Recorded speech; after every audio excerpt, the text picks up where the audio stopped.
जिसका जीवन कच्ची मिट्टी हर सांचे में वो ढलती है, हो उसका जीवन कच्ची मिट्टी हर सांचे में वो ढलती है। देती है जग को जियारा, खुद बाती बन जलती है। अपनों के नाम वो कर जाती है, हो अपनों के नाम वो कर जाती है। सारा जीवन अपना बन के बेटी भाभी माँ वो सच कर दे हर सपना। सुकन्या सुकन्या सुकन्या हमारी बेटियां।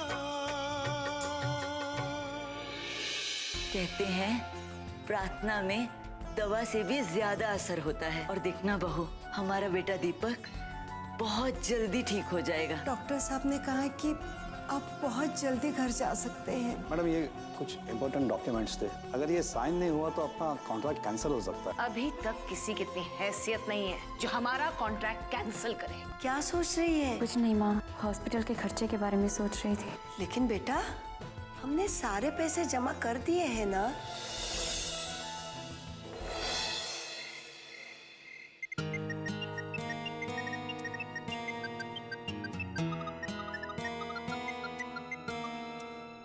हेलो। ओह तृष्णा, आई एम सो सॉरी। दरअसल क्या बात है कि ऑफिस में एक ज़रूरी मीटिंग आ गई, इसलिए हॉस्पिटल नहीं आ पाया। I am sorry. कोई बात नहीं अपूर। वैसे अपूर, आजकल आप बहुत बिजी रहते हैं, बहुत ज़्यादा काम रहने लगा है आपके पास। हाँ, वो क्या है कि दरअसल प्रमोशन के साथ जिम्मेदारियां भी बढ़ गई हैं और एक नया प्रोजेक्ट आया ऑफिस में और मुझे उस प्रोजेक्ट का हेड बनाया गया, इसलिए थोड़ा ज़्यादा बिजी। अच्छा ये सब बातें छोड़ो, बताओ पापा कैसे हैं? पापा की तबीयत ठीक है, लेकिन पापा ना ही कुछ बोल सकते हैं और ना ही चल फिर सकते हैं। ये क्या कह रही हो तृष्णा? हाँ अपूर्व, हम सच कह रहे हैं और ये सब सुनकर हम बहुत ज़्यादा परेशान हैं। हमसे तो माँ की हालत देखी भी नहीं जा रही। देखो तृष्णा, भगवान पर भरोसा रखो और अपने आप को संभालो। वहाँ सबको संभालते संभालते शायद तुम्हारी तबीयत ना खराब हो जाए। जैसे मेरा काम होता है मैं आ जाऊँगा। ओके चलो, मैं रखता हूँ, मैं बिजी हूँ थोड़ा। Okay bye bye.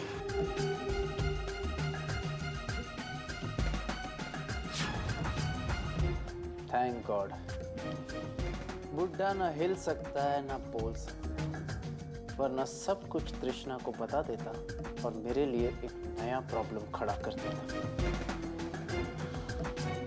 Thank God.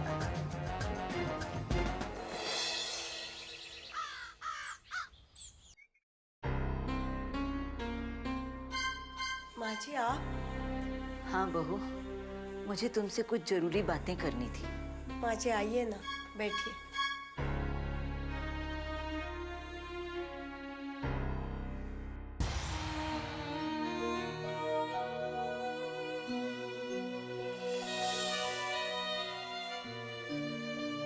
ये क्या है माँ जी? मेरे पास दीपक के पिताजी की कुछ निशानियां बची हैं। सोचा था आकांक्षा का सपना इतना बड़ा है आईएएस बनने का, उसकी पढ़ाई में काम आएंगे, परंतु शायद भाग्य को कुछ और ही मंजूर है। लेकिन माँ जी, आप ये मुझे क्यों दे रही हैं? क्योंकि आज जरूरत बदल चुकी है। आज आकांक्षा से ज्यादा इसकी दीपक को जरूरत है। इसलिए तुम मेरे ये गहने बेच दो और वो करो जो इस समय दीपक के इलाज के लिए जरूरी है। नहीं माँ जी, औलाद से बढ़कर माँ बाप के लिए कुछ भी नहीं होता। मेरे दीपक की हालत मुझसे देखी नहीं जा रही है। मैं भगवान से प्रार्थना करती हूँ कि वो मेरी जिंदगी ले ले। नहीं माँ जी, आप ऐसा मत कहिएगा। आप घर में सबसे बड़ी है और बड़ों के आशीर्वाद के बिना कुछ भी अच्छा नहीं होता। हमें आपके आशीर्वाद की बहुत जरूरत है। और आप आकांक्षा के पापा की चिंता बिल्कुल मत कीजिएगा, वो अच्छे हो जाएंगे, पहले जैसे अच्छे हो जाएंगे। भगवान को मेरी इतने सालों की पूजा और श्रद्धा का फल देना ही होगा।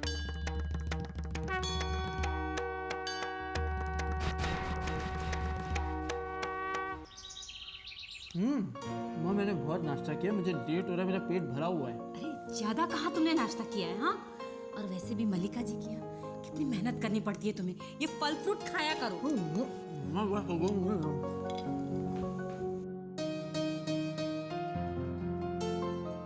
इस फ्रूट खाने के चक्कर में एक बात बताना तो भूल ही गया। मल्लिका जी ने अपने बेटे की रिहाई की खुशी में एक पार्टी रखी है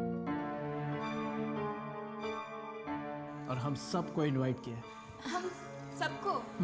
यानी कि मुझे भी? नहीं, तुझे क्यों बुलाएंगे, तू थोड़ी इस घर में रहती है। माँ देखो ना भैया को, हमेशा मुझे चिढ़ाते रहते हैं। अच्छा, तो फिर बच्चों जैसी बातें क्यों करती है? हम सबको मतलब हम सबको, और तुम इस घर में रहती हो मतलब तुमको भी, तो तुम भी हम सब में से एक ही हुई ना।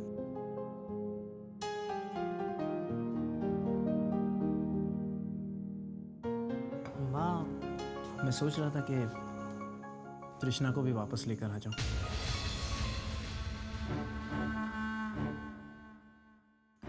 तृष्णा को? वो उसकी क्या जरूरत थी? मेरा मतलब है कि अभी अभी उसके पापा का एक्सीडेंट हुआ है, थोड़े दिन अपने घर वालों के साथ रह लेगी तो उसे अच्छा लगेगा। आप सही कह रही हो, लेकिन वापस आकर उसे इस घर की जिम्मेदारी भी तो निभानी है। और आप देखो, काम करते करते कितना थक जाती हो। माँ, मुझे लगता है अब उसे वापस आ जाना चाहिए। हाँ बेटा, ये तो बहुत अच्छी बात है। कृष्णा के घर में आते ही रौनक आ जाएगी। लेकिन बेटा, उसके पापा को भी उसकी जरूरत है। लेकिन पापा, वो जब चाहे तब उसके घर जा सकती है। अब उसकी वहां जरूरत नहीं है, बल्कि यहां ज्यादा जरूरत है उसकी। मैं माँ को और थकते हुए नहीं देख सकता। अच्छा माँ, मुझे देर हो रही है, मैं चलता हूँ पापा। बाय को। माँ चलिए ना, हम भी शॉपिंग की लिस्ट तैयार कर लेते हैं, पार्टी में जो जाना है। चलिए।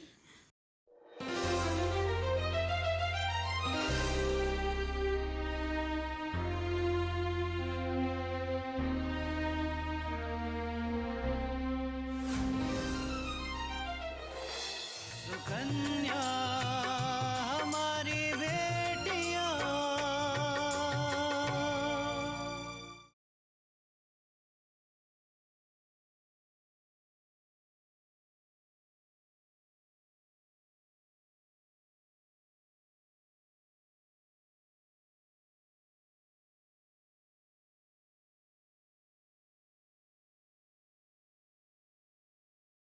सुकन्या हमारी बेटियां।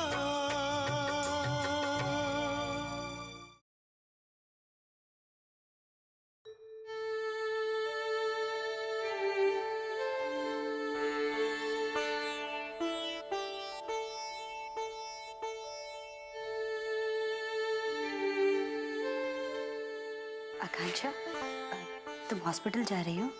हाँ दी। अच्छा तुम थोड़ी देर रुको, हम भी तैयार होकर तुम्हारे साथ ही चलते हैं। नहीं दी, आप माँ के साथ आ जाना। वो दरअसल सोहन कल रात से हॉस्पिटल में ही है। आज उसे कहीं किसी से मिलने जाना है। अगर मैं नहीं पहुंची तो वो नहीं जा पाएगा, और अगर इस वक्त मैंने आपका इंतज़ार किया तो मैं लेट हो जाऊंगी। अच्छा ठीक है, तू जा, हम बाद में आ जाएंगे। जी दीदी।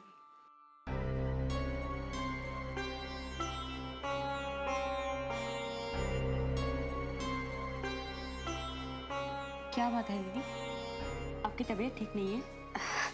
तबीयत? नहीं नहीं, हमारी तबीयत को क्या हुआ है, हम बिल्कुल ठीक हैं। अगर झूठ बोलना आता नहीं हो ना दीदी, तो बोलने की कोशिश भी नहीं करनी चाहिए। इधर देखो, क्या बात है?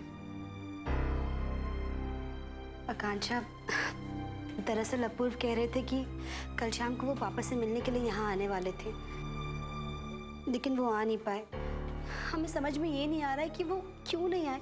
क्या वो थोड़ा सा टाइम नहीं निकाल सकते थे पापा से मिलने के लिए? बस इतनी सी बात।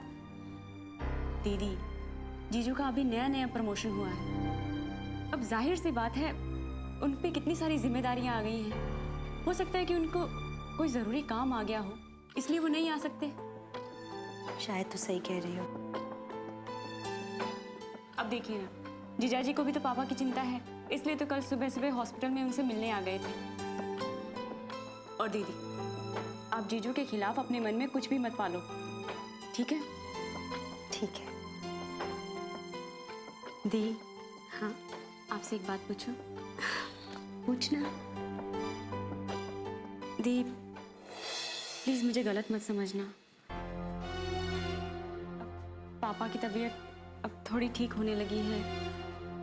मैं चाहती हूँ कि आप अपने ससुराल चले जाएं, क्योंकि माना कि आपका ससुराल बहुत अच्छा है, जीजाजी आपका बहुत ख्याल रखते हैं, पर इस घर के अलावा आपकी वहाँ भी कुछ जिम्मेदारियाँ हैं ना। दी, प्लीज मुझे गलत मत समझना। मैं नहीं चाहती कि आप सिर्फ एक अच्छी बेटी होने का कर्तव्य निभाएं। मैं चाहती हूँ कि आप अपनी बहू की जिम्मेदारियों को भी। हम जानते हैं कि अब हमारी बहन बड़ी हो गई है और वो बड़ों की तरह बड़ी बड़ी बातें भी करने लगी है। ऐसी कोई बात नहीं है दीदी।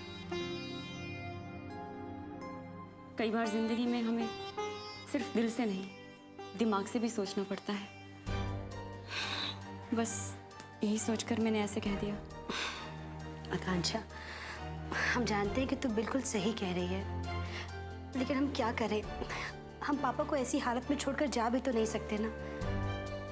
कोई भी बेटी अपने बाप को इस हालत में छोड़कर नहीं जाना चाहेगी दीदी, लेकिन मैं हूं ना यहाँ पर। आप बिल्कुल भी परेशान मत हो।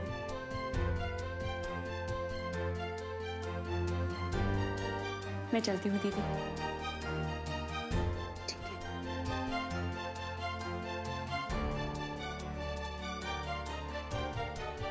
सुकन्या हमारी बेटियां,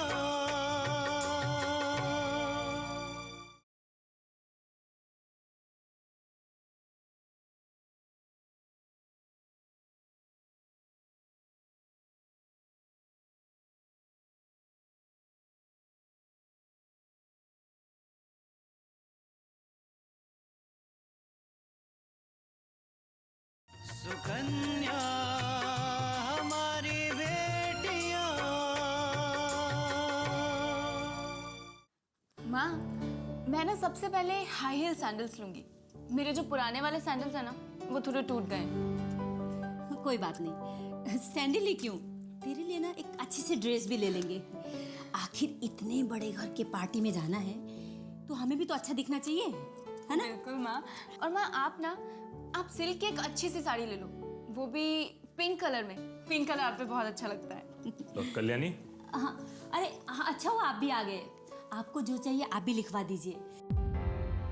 हम और पूजा शॉपिंग के लिए जा रहे हैं, लेते आएंगे। नहीं देखो, मुझे कुछ नहीं चाहिए। दरअसल मैं तुमसे कुछ और बात करना चाहता था। हाँ, सुन रही हूँ, बोलिए। वो क्या है ना कल्याणी कि हमें भाई साहब को देखने एक बार फिर से हॉस्पिटल चलना चाहिए।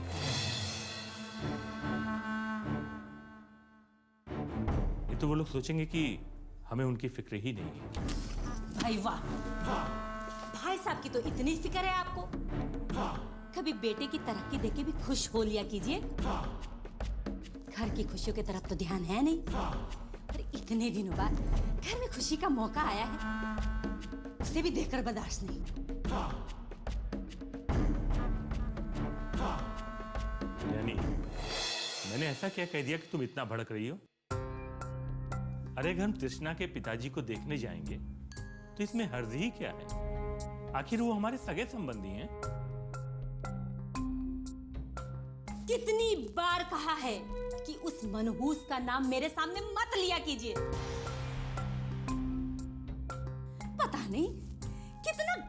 कर दिया है उस बाप बेटी ने कि उसका नाम लिए बिना थकते नहीं है। कल्याणी, इस समय इन सब बातों की क्या जरूरत है? इस समय उन लोगों को हम लोगों की जरूरत है। अगर हम जाएंगे तो इससे धीरज बढ़ेगा उनका, अच्छा लगेगा उनको। क्यों? हम डॉक्टर हैं? नहीं ना। उनको अभी हम लोगों की नहीं, डॉक्टर की जरूरत है, इलाज की जरूरत है, जो कि वहां पे हो रहा है। और फिर हम लोग के जाने से वहां होगा भी क्या? खामोखा फल लेके जाओ, खर्चा करो। इसलिए मैं तो नहीं जाने वाली आपके भाई साहब को देखने के लिए। पापा, पहली बार तो पैसों वाले के यहाँ पार्टी में जाने का मौका मिला है और आप है कि वो भी गंवार हैं। प्लीज आप जाइए ना, हमें शॉपिंग के लिए लिस्ट बनानी है। देख रही हो कल्याणी, तुम्हारी बेटी भी है पैसों की भाषा समझने लगी है। क्या शिक्षा दे रही हो अपनी बेटी को? मैंने हमेशा अपने बच्चों को जिंदगी में आगे बढ़ने की शिक्षा दी है, लेकिन आप क्या समझोगे इन सब बातों को? मगर आपने तो मिडिल क्लास से ऊपर उठने के बारे में सोचा ही नहीं।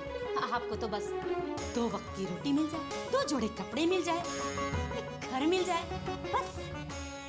इसके आगे तो कभी सोचा ही नहीं आपने।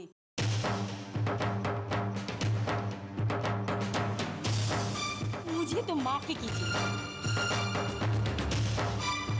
मेरे पास इतना समय नहीं है उन कंगालों के लिए अपना प्रोग्राम में बदल दूं। ठीक है, तुम जैसा चाहो करो, लेकिन मैं तो भाई साहब को देखने जरूर चाहूंगा। अरे इस समय सभी संबंधियों को एक दूसरे की जरूरत होती है, एक दूसरे के काम आना चाहिए। लेकिन तुम्हें क्या कहना, तुम इन सब बातों को नहीं समझोगी।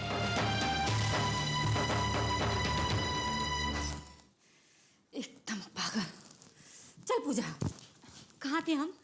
हाँ बाबू, मेरी सैंडल और एक सूट और आपकी पिंक साड़ी। हाँ। फिर माँ एक रिंग भी लेनी है। हाँ ठीक है। और वो सुकन्या हमारी बेटियां।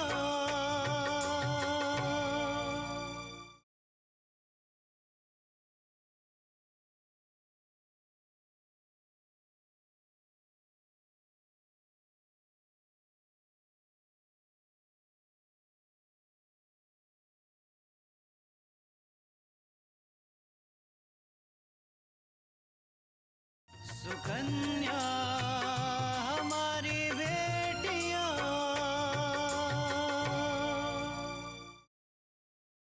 सुनो, खाना इतना स्वादिष्ट बनना चाहिए कि लोग अपनी उंगलियां तक चबा जाए। हाँ हाँ, और सुनो एक बात, खाना देसी घी में बनेगा, शुद्ध देसी घी में। अरे अरे छोटी सी बात कर दी तुमने तो। अरे मलिका थापर को कोनो पैसे की कमी नहीं है, कितना भी बड़ा भेजेंगे ना, तुरंत आपको नकद मिल जाएगा। हाँ, और सुनो, हमारे कमीशन का ध्यान रखना, जितना बड़ा बिल भेजोगे उतना हमारा कमीशन भी तो बड़ा होगा ना। हाँ हाँ, सुनो, ये मलिका थापर की पार्टी है, कोनो भी गलती हुई ना तो तुम्हारा हम बिस्तर बोरिया बनारस से बंधवा देंगे, समझ लो बस। हाँ, अरे जीजा जी, बस बस बस।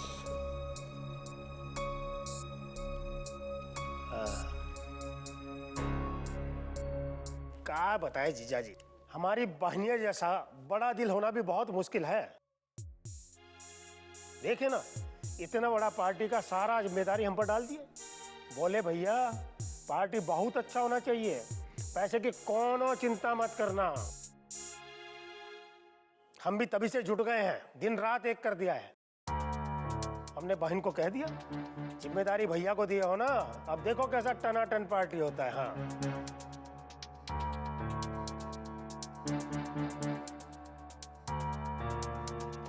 दिसंबर, तुम्हारी मेहनत तो मैं देख ही रहा हूं, पर समझ नहीं पा रहा हूं कि बिना मेवा के तुम सेवा कैसे किए जा रहे हो।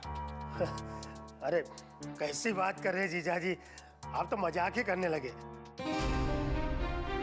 अरे बहन की सेवा से बढ़कर क्या मेवा होगी? हमको जीवन में और क्या चाहिए? यही तो मैं भी जानना चाहता हूँ विशंबर कि तुम्हें और क्या चाहिए। खैर, कहीं ऐसा ना हो कि मेवा और सेवा के चक्कर में दोनों चीजें हाथ से निकल जाएं।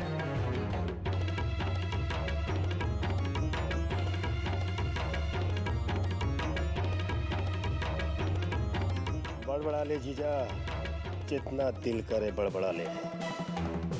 एक दिन हमारे ही आगे एक एक पैसे की भीख मांगेगा, तब देखेंगे तुम्हारी ये अकड़।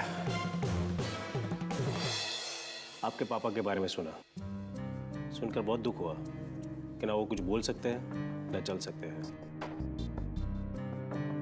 आप फिक्र मत कीजिए, मुझे पूरा यकीन है कि आपके पिताजी बहुत जल्द ठीक हो जाएंगे। जी, पता नहीं मुझे ऐसा क्यों लगता है कि मेरे पापा का एक्सीडेंट हुआ नहीं बल्कि करवाया गया था।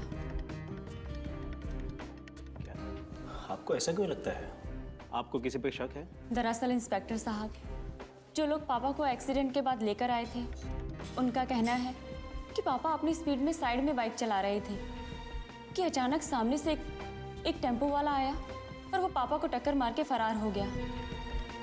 मुझे तो उस टेम्पो ड्राइवर पे शक है। वैसे ये इत्तेफाक भी तो हो सकता है। खैर, मैं उस जगह का खुद मुआयना करूंगा और सच्चाई का पता लगाने की पूरी कोशिश करूंगा। ठीक है? एक मिनट, आपके पापा का एक्सीडेंट उसी दिन हुआ था ना जिस दिन वो अदालत में गवाही देने जा रहे थे? जी इंस्पेक्टर साहब। वैसे मल्लिका थापर के बारे में आपका क्या कहना है? क्या आपको लगता है कि इस एक्सीडेंट के पीछे उनका हाथ है? देखिए, इस वक्त तो मैं इस बारे में कुछ नहीं कह सकती क्योंकि उनके खिलाफ बोलने के लिए मेरे पास अभी कोई सबूत नहीं है। ठीक है, जैसे ही मुझे कुछ पता चलता है मैं आपको इन्फॉर्म कर दूंगा। जी ठीक है सर, अब मैं चलती हूँ।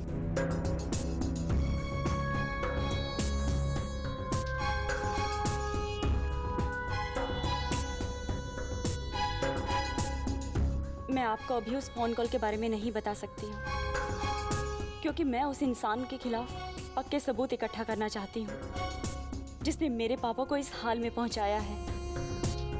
उसे तो उसके किए की सजा जरूर मिलेगी।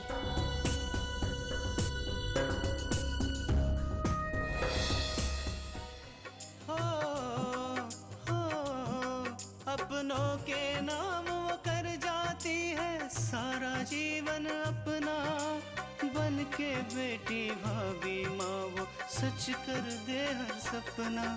सुकन्या सुकन्या सुकन्या।